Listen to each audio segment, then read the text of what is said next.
পথ দুর্ঘটনায় মৃত দুই, আহত দুই। ঘটনাস্থল আলিপুরদুয়ারের চিলাপোতা জঙ্গলের নিয়ন্ত্রণ হারিয়ে সেতু থেকে নিচে পড়ে যায় গাড়ি। ঘটনাস্থলে মৃত্যু হয় দুই যুবকের, আহতরা লতাবাড়ি হাসপাতালে চিকিৎসাধীন। আপনাদের জানিয়ে রাখবো, পথ দুর্ঘটনায় মৃত্যু হয়েছে দুজনের, আহত দুই। আহতদের উদ্ধার করে হাসপাতালে ভর্তি করা হয়, তাদের চিকিৎসা চলছে।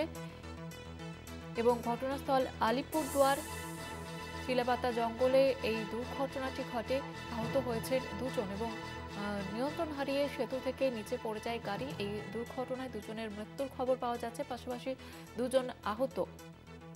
ঘটনাস্থলে দুই যুবকের মৃত্যু হয় এবং বাকি দুজনকে উদ্ধার করে হাসপাতালে ভর্তি করা হয়েছে, তাদের চিকিৎসা চলছে।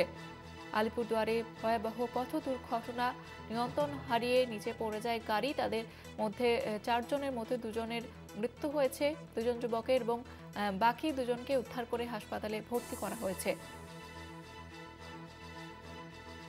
যেমনটা আপনাদের জানাচ্ছিলাম, ঘটনাস্থলে 2 যুবকের মৃত্যু হয়েছে বলে জানা যাচ্ছে এবং বাকি 2 যুবককে উদ্ধার করে হাসপাতালে ভর্তি করা হয়েছে।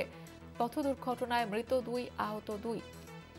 আলিপুরদুয়ারে ভয়াবহ পথ দুর্ঘটনায় মৃত্যু হয়েছে দুজনের। আমাদের সঙ্গে টেলিফোন লাইনে রয়েছে প্রতিনিধি অজয় শাহ। অজয়, কিভাবে দুর্ঘটনাটি ঘটে, কি জানা যাচ্ছে?